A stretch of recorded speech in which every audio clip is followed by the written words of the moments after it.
Hey, Nick, Jeff here. Just wanted to give you a quick overview on Audacity on how to make your sound the best, the most professional, the cleanest, the most mastered, and get us sounding really good, get you sounding really good on the podcast.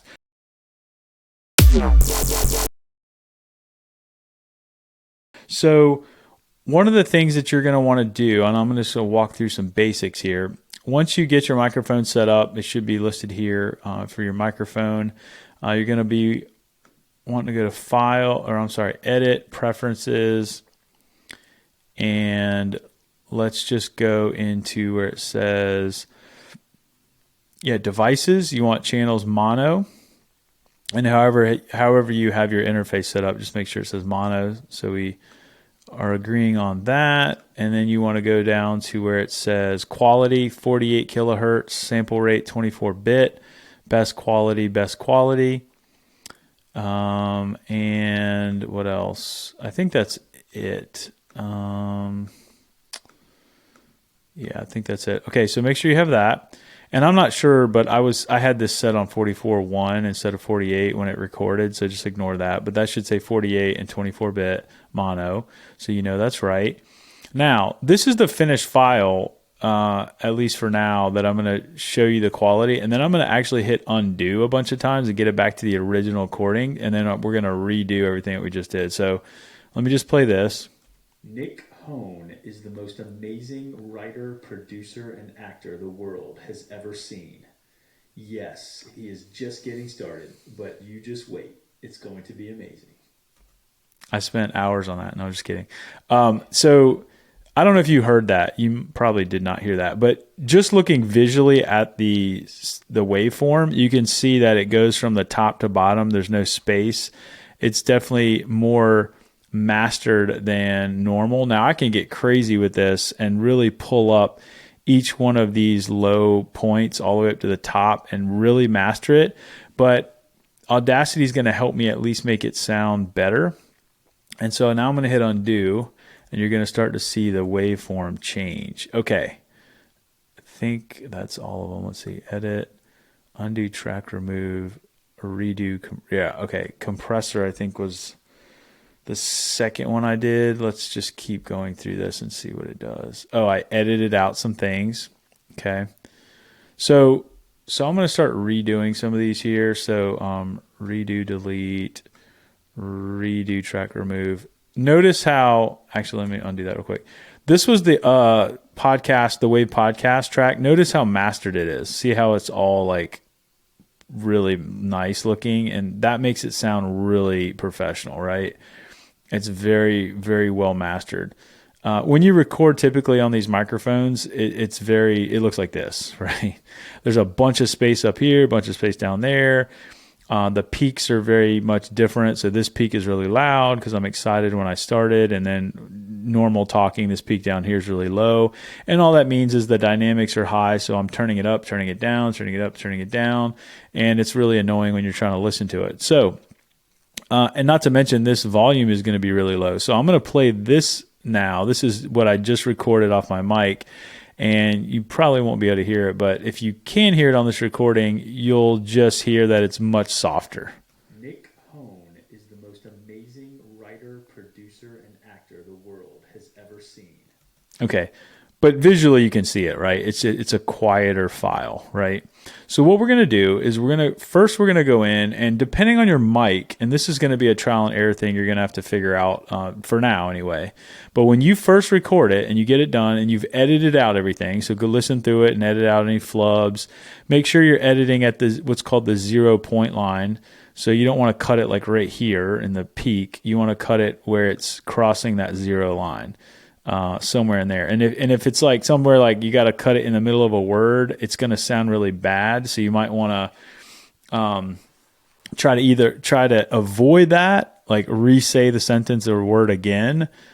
Or you're going to have to like fade it in really quick and make it not sound bad. If you get that cutting sound where it's like, la, la, la, right, where it sounds like that, like you're going to have to re-record it. because you don't want it to sound like that. You don't want it to cut off. And basically when you're editing, to avoid that too, just make sure you're editing at these 0 lines where it's crossing that 0 point. That's where it's silent, when the waveform's crossing that. Anyway, little editing tip there. Okay, so when you get it edited the way you want, then you're going to go up to, you're going to select all, Control A on a Windows. You're going to go to Effect, and you're going to go to Filter, Curve, EQ. And you're going to go to Manage, Factory Presets, and you're going to go to this one called Low Roll-Off for Speech.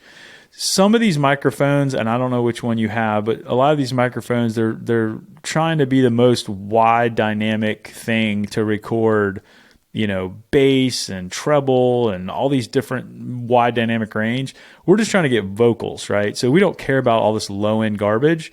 And so we're just going to do low roll off for speech. And what that does is you'll notice this waveform right here, just, the sound is going really good and then it just rolls off to nothing. And the reason for that is we don't care on a vocal. There's not this big low bass down here. Like, we don't need any of this low end stuff that you really can't even hear, honestly. But it's just stuff that can garble up and wreck your audio. So you just roll it off. Okay. So once you do that, that's good. Say okay.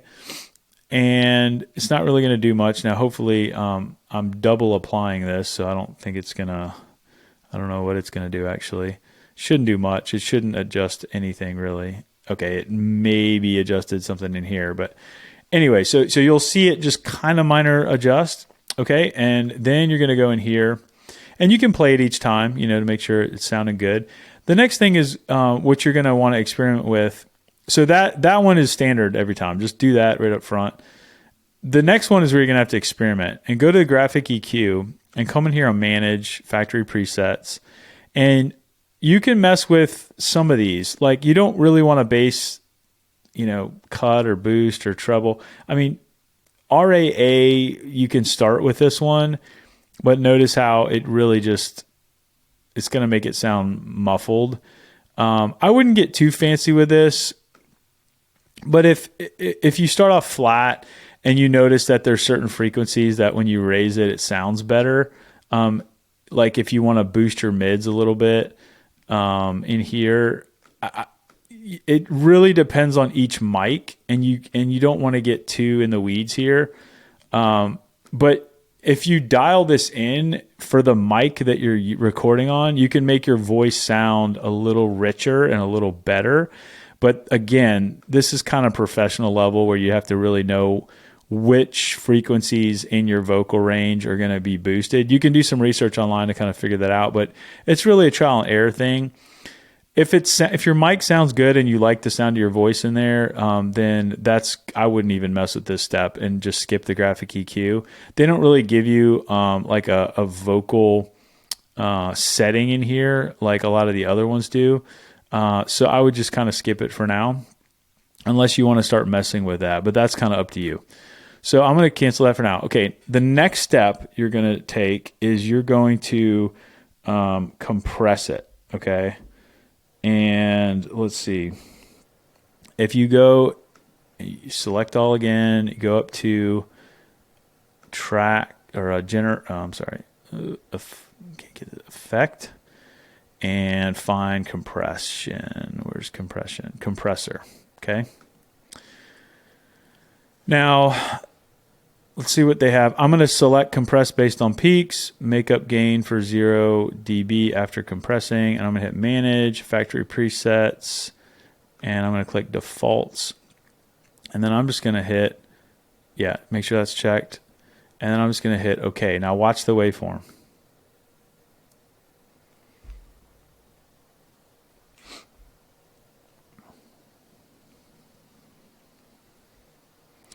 I'm not sure why that's taking so long. Maybe I need to delete this file down here. Okay. You see that? So that just made it sound louder. Nick Hone. Okay. But it's still not done. Okay. We made it sound a little louder, a little better. Kind of brought up some of these low peaks, brought down some of these high peaks. So we're kind of, we're getting it there. Now we're going to go and do some limiting. So let's see here. So if we go to, actually before we limit, let's do some noise reduction. Actually, yeah, let's do some noise reduction first and then we'll limit. Okay, so if you go into rate, where is it? Noise reduction. Now, one of the best practices on this when you're recording, unfortunately on my file here, I don't have a lot because I edited it down, but when you record, just record like, 20 seconds or so of just silence in the room. So like before you record or after you record, just let it sit there and record nothing, just a room, as silent as it can be or as normal as it is when you're recording, and just let it record, 20, 30 seconds, okay? This is why it's important, and you need at least half a second to do this right. Okay, I'm back. So what happened here was I didn't have enough. You have to have at least a half a second. I had less than that. So the way this works is you select the audio, you go to noise reduction, effect noise reduction, and say get noise profile. It selects that. Okay.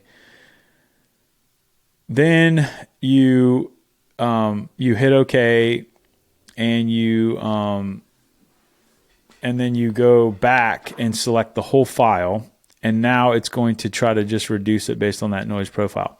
So you have it set up like this. Now I'm just going to play the residue. You did it right if when you play the preview of the residue, it's just like a hum with a low, very, very minimal of your voice. It sounds like you're in like another room in a submarine or something, right? So let's see what this sounds like. Yeah, that's what it sounds like. So that's how it should. And then when you go back, you want to always kick it back to reduce and then preview.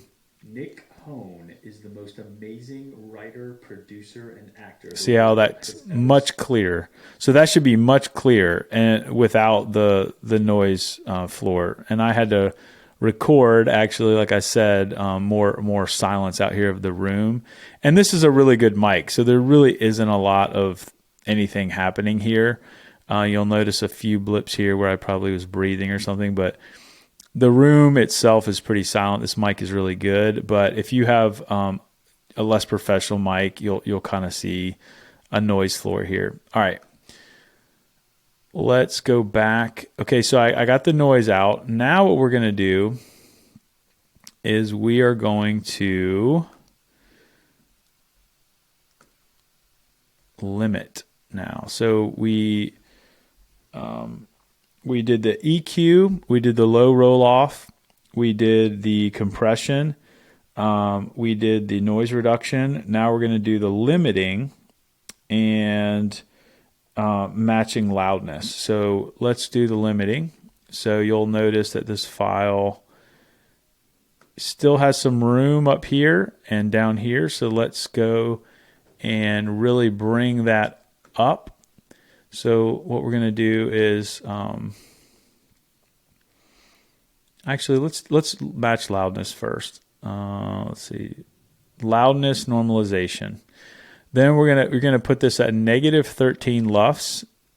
Treat mono as dual mono recommended. Perceived loudness. Okay, so make sure the settings look like this, and then you're gonna hit OK. Now watch this. Bam. Okay, so now your peaks are at the top, as loud as they can be. The more silent parts are higher. We're not getting crazy in Audacity trying to get these low breaths all the way as loud as the highest, but we're getting much better where this file is sounding much better. Now, because this is touching up here, we don't want to blow out any speakers or anything. So what I usually do is I go into effect and I go to limiter, and I put it at 0.1. Just to shave off just a little hard limit. So just hard limit, just change this to negative 0.1, hard limit, okay. And just watch this little peak right here. We'll go down just a smidge. There you go. And that's just to make sure nothing gets distorted or blows out or whatever, okay. So that's all you want to do. And now this file, now that there's the silences are silent, The peaks are higher. It should sound a whole lot better. Nick Hone is the most amazing writer, producer, and actor the world has ever seen. Yes, he is just getting started, but you just wait. It's going to be amazing. Okay. So that sounded way better, right, than the original really quiet recording with a bunch of noise in it. If you have any pops or clicks, obviously, try to reduce that. There are ways you can reduce that as well through, I think it's called a notch filter. I don't know what they have. Yeah, notch filter. You might be able to get some of that out, but honestly, just record a clean recording and you don't have to mess with it. Okay, so that's the tutorial, A to Z. Take those steps. The final step here is, and I'm not even sure Audacity can do it, but you're going to want to put the ID3 information or kind of like the MP3 information in the file itself so that the MP3 itself has all the information embedded in it. In case anybody grabs that file, it's not just a naked file that has no information in it. It'll actually say like, this is the Wave podcast. This is, wave.co. Here's the cover of the podcast. Here's the episode, all that kind of good stuff. It might, but let me just see what Audacity does when I try to export an MP3. So now that I have it loud and clean and sounding professional, I always want to do the bit rate constant. Okay. 192 is what I want. Channel mode, joint stereo. I'm not sure the difference between joint stereo and stereo, but we'll just leave it on joint stereo. And then hit save. Okay, good. It is giving me some data here. So use the arrow keys to enter key after editing to navigate fields. Now, this data was from the other podcast that I imported. So that's kind of cool. But so I'm assuming it'll give you the same prompt. If it doesn't, you just have to go to edit meta tag data or edit metadata tags. And you can just go in here and put artist name Nick Hone, right? So you would just put your name in here. Track title. This is usually just the title of the podcast. So like turning audio into video, like whatever it is, right? And then what you want to do is go down to album title, the Wave podcast. And then you want to say, it's speech. It's, you can put the date on it. Don't worry about track number. In the comments, I usually put https://wave.co. Composer, you can put your name. It's fine. And then let me see if it lets you add add. Oh, I don't know what that's doing. Oh, it's just adding new lines. You might have to add all this here on the left. So I would just copy this from the screen here. Those are the main ones you want in there. Genres, speech. I'm not sure why. Oh, and it lets you load a template. That's cool. Yeah, I'm not sure why it's not letting me load like an image. Usually you can load an image, but I'm just going to say okay on this. I guess there's other ways you can add an image to the MP3, but it'll actually, like when you hit the MP3 to play it, it'll show the image of the podcast. You don't have to do that. If Audacity doesn't do that, which it doesn't look like it does, then I wouldn't worry about it. But if you can get that image in there, it's kind of a cool thing. When you just have the raw file, you can hit play and it'll show the cover. But other than that, that's the A to Z on how to record a more professional sounding audio file. Now, the only thing that I did not include in here is the little stinger that goes in the front. And I'll give you that file. It's like a 1 second stinger, and then just give it like, probably a 75% or a second pause after the stinger starts. So it's like, bam, womp, womp, womp for wave, womp, womp, womp. And then, so that's like the little visual. It's like our audio logo. Sonic logo is what it's called. That's at the beginning. And then you can start, hey, this is Nick Hone with title of the podcast. And then you read it. And then that's it. There's no outro. It's just over, right? You just finish. And so the format for that, if you forget from this video, is in the KB article. I wrote it out for you what the format is. But I just wanted to reiterate that they're very, very simple, very clean. And then you'll export this out. So let's talk about, well, in the next training, I'll show you how to get this into Captivate, but that is the way you get the file recorded, done, mixed, mastered, metadata, and now you're ready with the MP3. You're ready to go. And that file now is ready to be uploaded and distributed in Captivate FM, which is the podcasting host software. Okay. Hopefully this was helpful. Hopefully I didn't ramble too long. And we'll see you on the next video.